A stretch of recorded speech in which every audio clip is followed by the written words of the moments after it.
تو دعا کی اہمیت کو بتانے کے لیے عبادت کا مغز اس کو قرار دیا ہے۔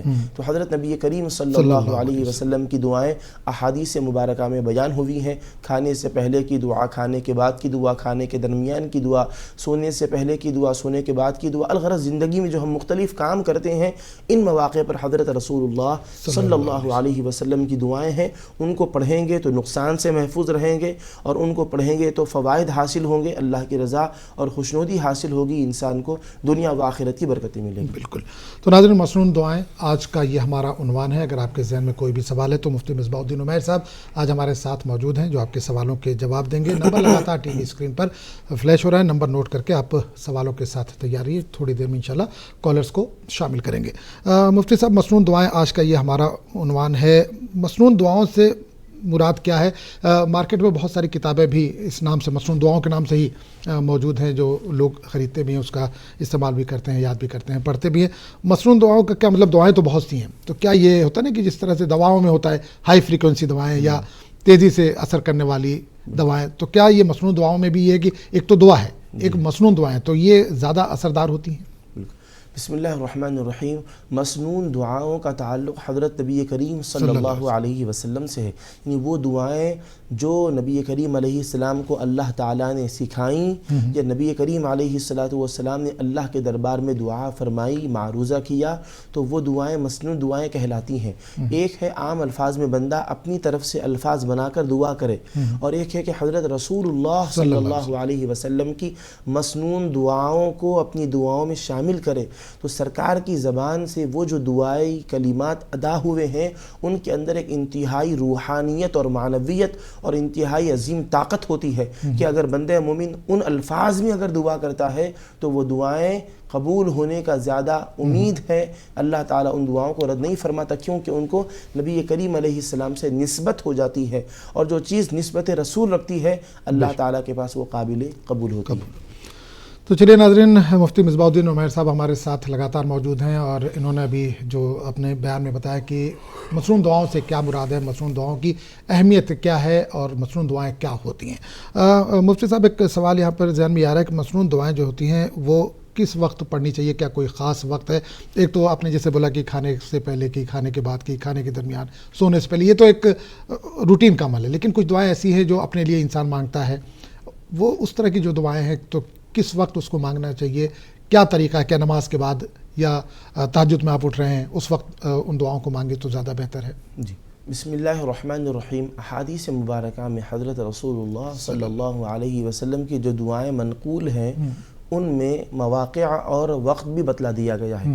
بعض دعاؤں کے بارے میں آیا ہے کہ وہ سفر میں کرنی چاہیے، بعض دعاؤں کے بارے میں ہے کہ سفر میں کسی منزل پر رکیں، ٹھہریں تو جب کرنی چاہیے، بعض دعاؤں کے بارے میں آیا ہے کہ سحر کے وقت وہ دعائیں کرنی چاہیے، تہجد کے بعد کرنے کا ذکر ہے، بعض دعاؤں کے نماز کے بعد کرنے کا ذکر ہے۔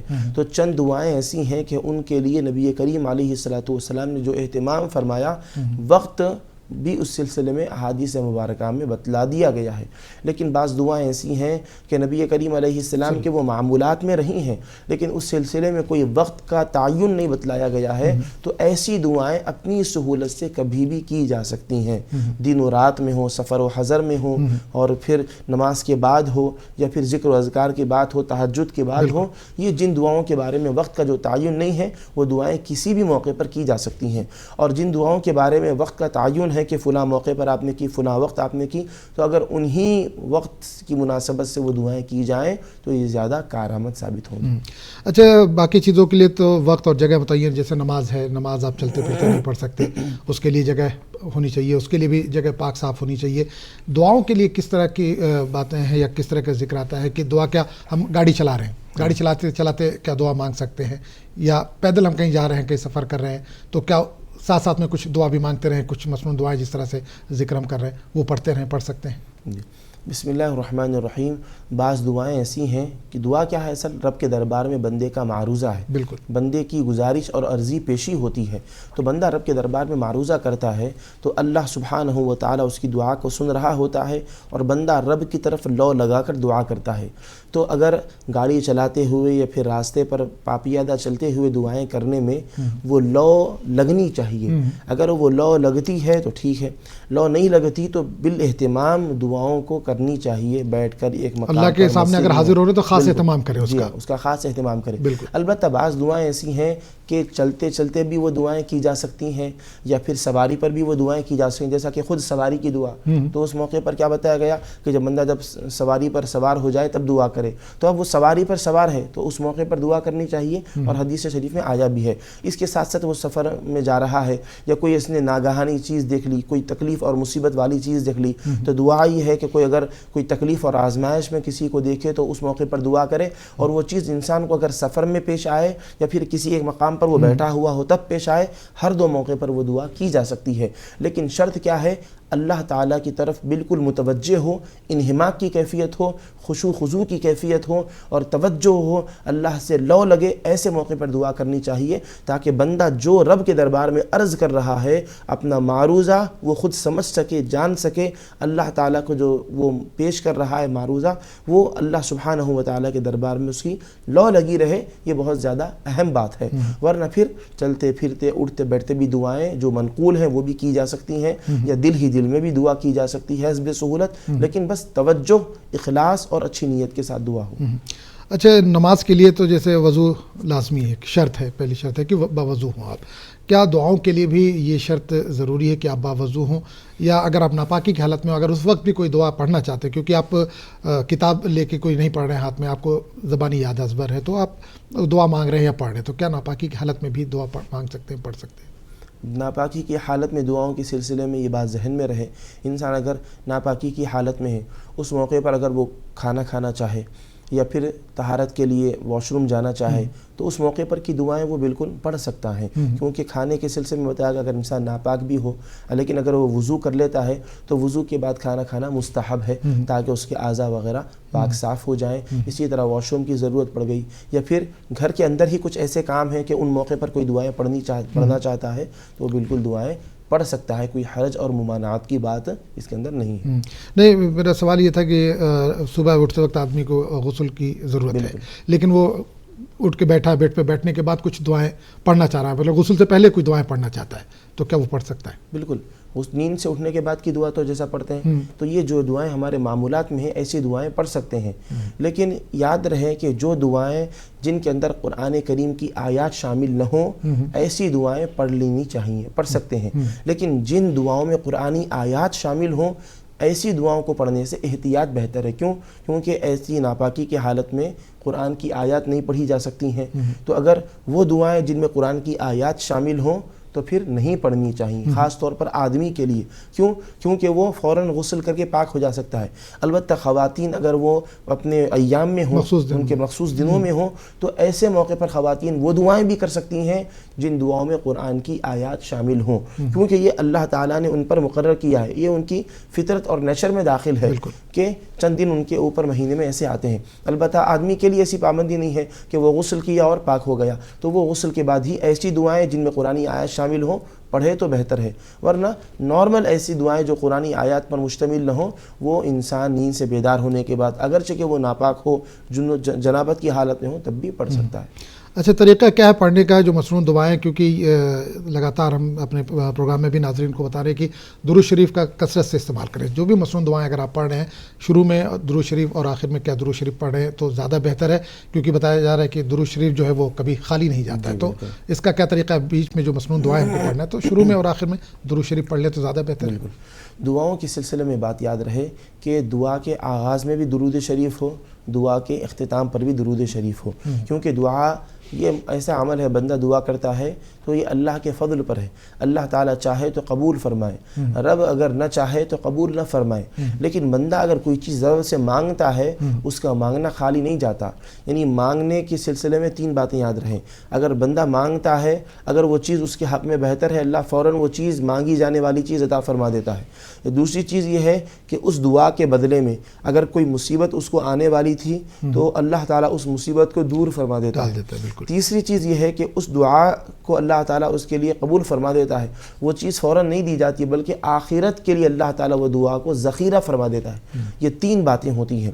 اب اگر دعا کے اندر درود شریف بھی شامل ہو جائے، اول آخر درود شریف پڑھیں، تو درود ہی ایسا عمل ہے کہ اللہ تعالیٰ اس کو رد نہیں فرماتا، کیونکہ اللہ تعالیٰ نے خود درود شریف کا قرآن کریم میں حکم فرمایا ہے، اور فرشتوں کا وظیفہ بھی ہے درود شریف۔ اور درود شریف کے بارے میں اللہ تعالیٰ نے فرشتوں کے ذریعے سے خوب اہتمام کروایا ہے کہ کسی بندے مومن کا درود خالی اور رائے گا نہیں جاتا، رد بھی نہیں ہوتا، اور دعا کے اول اور آخر میں درود شامل ہو جائے تو درود تو یقینی طور پر قبول ہونا ہی ہے، تو اس کی برکت سے درمیان میں جو دعا کی جائے وہ بھی قبول ہو جائے گی۔ ایسا نہیں ہے کہ درود قبول کر لیا جائے اور درودوں کے درمیان جو دعا ہے وہ اس کو قبول نہ کیا جائے، ایسا نہیں ہو سکتا۔ اللہ تعالیٰ بڑا رحیم ہے، اس کی رحمت سے یہ ممکن نہیں ہے کہ وہ ایسا معاملہ فرمائے گا، بلکہ وہ رؤوف الرحیم ہے۔ اللہ تعالیٰ درود شریف کی برکت سے دعا کو بھی قبول فرمائے گا۔ اب دعا کے سلسلے میں باوضو ہو کر دعا کریں، یہ زیادہ بہتر بات ہے، ایک اہتمام معلوم ہوتا ہے، اور بزرگوں نے جو دعاؤں کا اہتمام کیا، نبی کریم علیہ السلام کی سیرت میں بھی ملتا ہے۔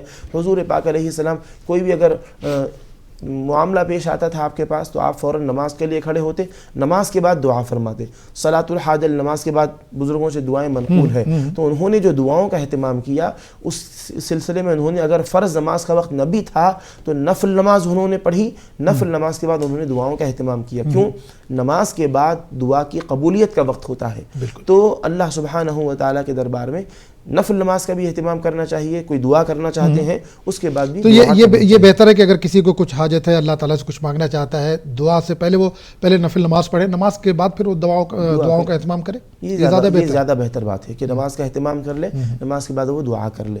نماز کوئی بھی نماز، یا توبہ کی نماز پڑھ لے کہ جو بھی گناہ ہوئے ہیں اس کی بخشش کے لیے 2 رکعت اللہ کے دربار میں نماز پڑھ کر بخشش و مغفرت کی دعا کرے، یا صلاۃ الحاجت جس مقصد کے لیے دعا کرنا چاہتے ہیں اسی مقصد میں کامیابی کے لیے 2 رکعت نفل نماز پڑھیں اللہ کے دربار میں، پھر اس کے بعد دعا کر لیں، یہ زیادہ بہتر ہے۔ اچھا، درود کے تعلق سے بھی ہم نے جو ذکر کیا کہ درود پڑھنا چاہیے شروع میں بھی اور آخر میں بھی، درود کون سا پڑھیں؟ درود ابراہیمی زیادہ بہتر ہے یا اور کوئی درود اس کے لیے بہتر؟ دعاؤں کے ساتھ ایک تو نماز میں پڑھتے ہیں درود تو وہ تو ہی ہے، لیکن جو دعائیں ہم مانگتے ہیں، مثلاً دعائیں شروع میں اور آخر میں جب پڑھیں گے درود، تو اس وقت کون سا درود پڑھیں؟ درود شریف کے مختلف صیغے ہیں، تقریباً 100 صیغوں سے درود شریف آئے ہیں، اہل ایمان پڑھنے کا اہتمام کرتے ہیں۔ اب ضروری نہیں ہے کہ ہر صیغے کا درود ہر کسی کو یاد ہو، ہر وقت یاد ہو، یہ ضروری نہیں ہے۔ البتہ درود ابراہیم جو ہے نماز میں جو پڑھا جاتا ہے سبھی مسلمانوں کو یہ یاد ہوتا ہے کیونکہ وہ نماز کا حصہ ہے، تو درود ابراہیم یہ درودوں میں افضل بھی ہے، تو درود ابراہیم کو بھی اگر بطور درود پڑھا جائے تو یہ بالکل کافی بات ہے، کوئی خاص درود کا ہونا یہ ضروری نہیں ہے۔ البتہ کسی کو کوئی اور صیغے سے درود یاد ہو، کسی موقع پر درود ابراہیم پڑھ لیے، کسی موقع پر کوئی اور دوسرا درود پڑھ لیے، تو مختلف صیغوں سے پڑھنے کی وجہ سے اس کے کچھ خاص اثرات ہوتے ہیں، وہ بندہ مومن کو حاصل ہوتے ہیں۔ اگر کوئی اور درود یاد نہ بھی ہو تو صرف درود ابراہیم کا پڑھنا بھی کافی ہے۔ تو ناظرین، مسنون دعا آج کا یہ ہمارا عنوان ہے اور مفتی مصباح الدین عمیر صاحب ہمارے ساتھ لگاتار موجود ہیں۔ اگر آپ کے ذہن میں اس تعلق سے کوئی بھی سوال ہے تو بلا جھجک آپ کال کر سکتے ہیں۔ نمبر لگاتار ٹی وی اسکرین پر فلیش ہو رہا، نمبر نوٹ کر کے آپ سوالوں کے ساتھ کال کر سکتے ہیں۔ اس کے علاوہ بھی اگر جو آج کا ہمارا عنوان ہے، جو آج کا ہمارا ٹاپک ہے مسنون دعائیں، اس کے علاوہ بھی اگر آپ کے ذہن میں کوئی بھی سوال ہے تو بھی آپ کال کر سکتے ہیں۔ انشاءاللہ جو بھی اس کا بہتر حل ہوگا قرآن و سنت کی روشنی میں وہ دیا جائے گا۔ مفتی صاحب، مسنون دعاؤں کے تعلق سے آج ہم بات کر رہے ہیں۔ مسنون دعائیں کیا ہم روز مرہ جس طرح سے ہر نماز کے بعد ہم دعائیں مانگتے ہیں اس طرح سے مانگنا چاہیے یا کرنی چاہیے، یا خاص جب کوئی حاجت ہو، کوئی ضرورت ہو، کوئی خاص موقع ہو تب اس کا اہتمام کریں؟ بسم اللہ الرحمن الرحیم۔ بعض دعائیں ایسی ہیں کہ انسان کی کچھ ضروریات ان سے وابستہ رکھی گئی ہیں، یعنی کسی بھی ضرورت کا ذکر ہے، کوئی بندے کو اللہ تعالیٰ کے دربار میں کسی چیز کے بارے میں معروضہ کرنا ہو تو وہ اس کی ضرورتیں شامل ہیں۔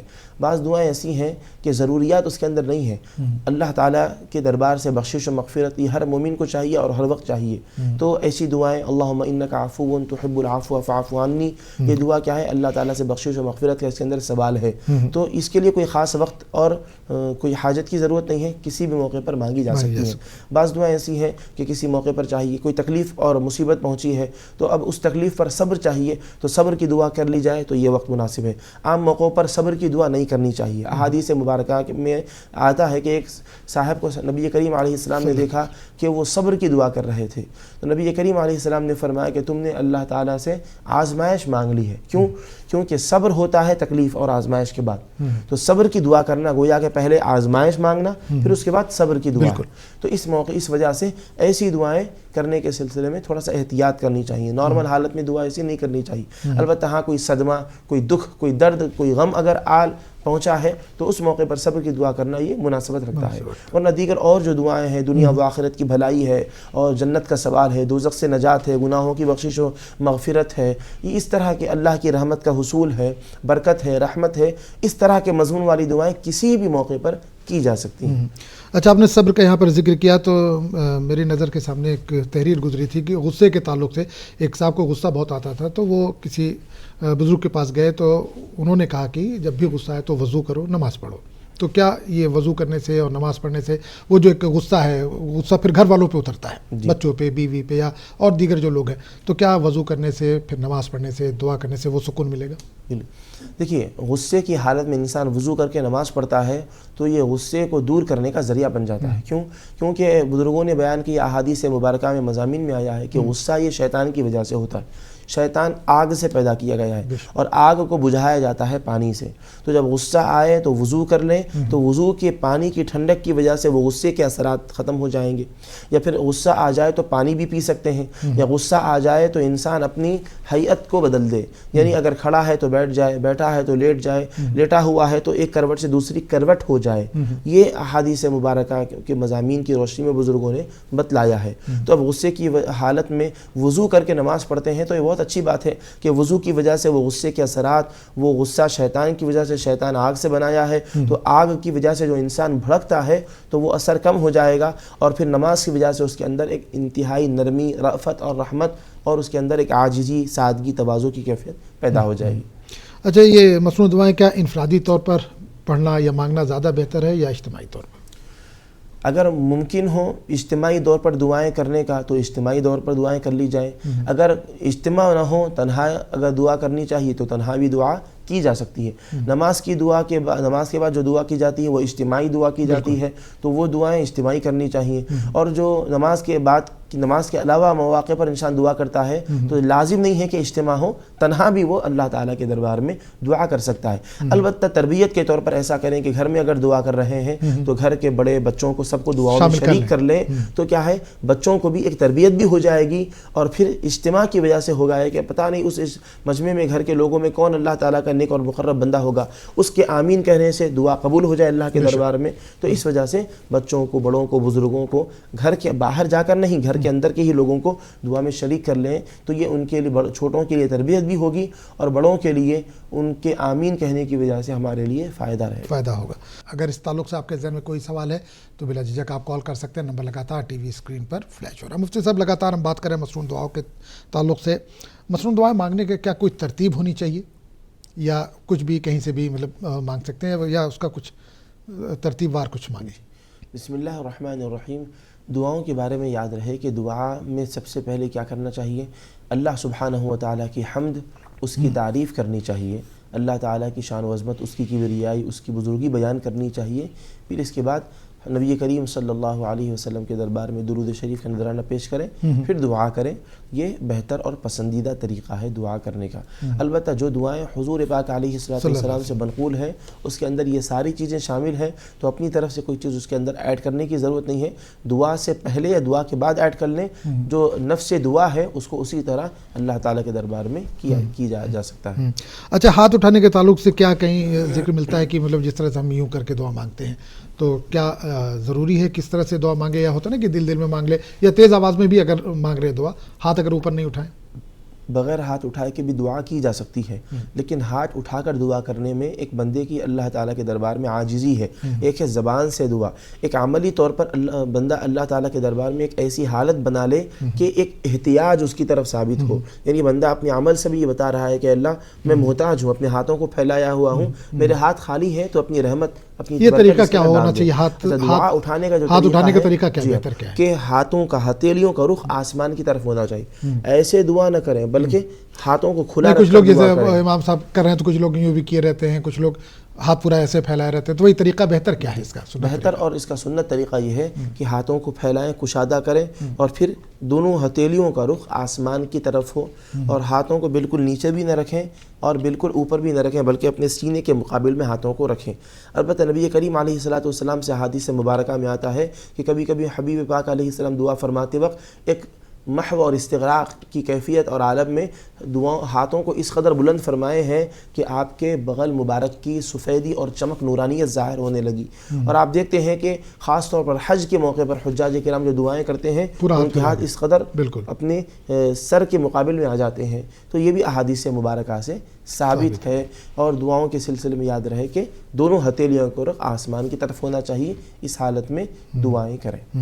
اچھا، دعا قنوت کے تعلق سے اگر جاننا چاہیں کہ دعا قنوت کیا ہے اور اس کو کب پڑھنا چاہیے نماز کے علاوہ، اگر کیا ایز اے دعا اس کو استعمال کر سکتے ہیں؟ دعائے قنوت اگر نماز کے علاوہ صرف دعا کے بطور استعمال کرنا چاہتے ہیں تو بالکل کر سکتے ہیں۔ اس کے اندر جو مضامین ہیں بہت اچھے پیارے مضامین ہیں، اور دعائے قنوت عموماً جو اس کا خاص استعمال ہے وہ وتر کی نماز میں تیسری رکعت کے رکوع سے تیسری رکعت میں وہ دعا کی جاتی ہے۔ کب؟ رکوع میں جانے سے پہلے دعائے قنوت پڑھی جاتی ہے۔ جب قرات وغیرہ مکمل ہو جائے تو تکبیر کہتے ہیں، رفع یدین کے ساتھ اللہ اکبر کہتے ہوئے کانوں تک ہاتھ اٹھاتے ہیں، پھر اس کے بعد وہ دعائے قنوت پڑھی جاتی ہے۔ تو یہ اس کا خاص موقع ہے، ورنہ پھر اس کے اندر جو مضامین آئے ہیں اس سے استفادے کے لیے اور دیگر مواقع پر بھی دعائے قنوت پڑھنا چاہے تو بطور دعا اس کو پڑھ سکتے ہیں۔ تو چلیے ناظرین، مسنون دعا کے تعلق سے آج ہم بات کر رہے ہیں۔ اگر آپ کے ذہن میں کوئی بھی سوال ہے تو بلا جھجک آپ کال کر سکتے ہیں، لگاتار نمبر ٹی وی اسکرین پر فلیش ہو رہا ہے۔ مفتی صاحب، کیا مسنون دعاؤں سے انسان کی تقدیر بدل سکتی ہے؟ بتاتے ہیں کہ دعا جو ہے وہ تقدیر بدل دیتی ہے، جی، تو کیا مسنون دعاؤں سے بھی تقدیر بدلی جا سکتی ہے؟ دعائیں بندہ مومن اللہ تعالیٰ کے دربار میں کرتا ہے، اور مسنون دعائیں اس کی دعاؤں میں شامل ہوں، اور بندہ مسلسل اللہ کے دربار میں دعا کرتا رہے اور پھر عافیت کی، خیر کی، بھلائی کی، برکت کی دعا کرے، تو کچھ عجب نہیں کہ اللہ تعالیٰ دعاؤں کی برکت سے اس کی تقدیر میں جو تکلیف اور آزمائش کے دن لکھے ہیں اس کو راحت سے بدل دے۔ کوئی اس میں تعجب کی بات نہیں ہے، اور مسنون دعاؤں کا اس کے اندر اہم رول اور کردار ہوتا ہے، کیونکہ نبی کریم علیہ الصلوۃ والسلام کے الفاظ میں وہ دعائیں ہیں، سرکار نے وہ دعائیں اپنی مبارک زبان سے ادا فرمائی ہیں۔ ایک تو دعا ہے جس میں اللہ کی حمد اور تعریف، اس کی بزرگی ہے، کسی اپنی حاجت کا ذکر ہے، اور ایک ہے کہ نبی کریم علیہ السلام کی زبان مبارک سے وہ الفاظ ادا ہو گئے، تو زبان مصطفیٰ سے ادا ہونے کی وجہ سے ایک خاص تاثیر اس کے اندر پیدا ہو جاتی ہے۔ تو ایسی دعائیں انسان کو اپنے مقصد میں کامیابی کے لیے بہت کارآمد اور فائدہ مند ثابت ہوتی ہیں۔ اچھا، جیسے شروع میں نے ذکر کیا کہ مسنون دعاؤں کی کتابیں مارکیٹ میں اویلیبل ہیں، لوگ خرید کر پڑھتے بھی ہیں، تو بہتر کیا ہے کہ کتاب لے کر آئیں، اس کو دیکھ کر پڑھیں، دعائیں مانگیں، یا اس کو زبانی یاد کر لیں دعاؤں کو، وہ زیادہ بہتر ہے؟ اگر دعائیں زبانی یاد کی جا سکتی ہیں تو بہتر یہ ہے کہ زبانی دعائیں یاد کر دعائیں کرے۔ کیوں؟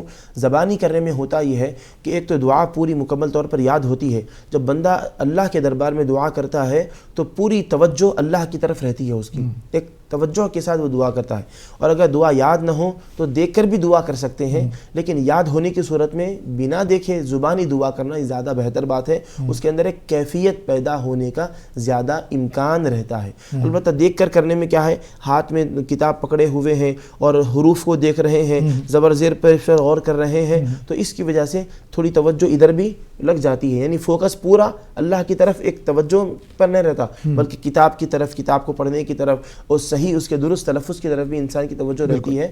تو اگر یاد نہ ہو تو دیکھ کر پڑھنے میں کوئی مذائقہ نہیں ہے، دعائیں یاد ہوں تو بنا دیکھے پڑھنا زیادہ بہتر ہے۔ اچھا، مزہ اس میں جب ہے جب اس کے مطلب بھی آپ سمجھیں، دعا کا مطلب، جس طرح سے ہم لگاتار اپنے پروگرام میں بھی کہتے ہیں کہ قرآن آپ پڑھیے تو ساتھ میں ترجمہ بھی پڑھیے، تو مسنون دعائیں کہ اگر آپ کتاب لائیں تو ایسی لے کے آئیں کہ جس میں ترجمہ بھی ساتھ ہو، تاکہ جب بھی آپ دعا مانگیں تو وہ کیفیت اندر سے آپ کی دکھنی چاہیے کہ بھائی اللہ سے اگر ہم مانگ رہے ہیں تو اس دعا میں کیا ہے، تو وہ چیز انسان کو معلوم ہونا چاہیے۔ جو دعا آپ کر رہے ہیں اس کے اندر کیا بتایا جا رہا ہے، اگر وہ چیز آپ کے ذہن میں ہو تو پھر ایک مانگنے میں خشوع خضوع کی کیفیت پیدا ہو جاتی ہے۔ چلیے، کالر ہمارے ساتھ جڑ گئے، ان سے بات کریں گے۔ جی السلام علیکم۔ السلام علیکم۔ وعلیکم السلام۔ جی کہاں سے بات کر رہے ہیں؟ جی میں کھمم سے بات کر رہی ہوں۔ کھمم سے، جی سوال کیجیے اپنا۔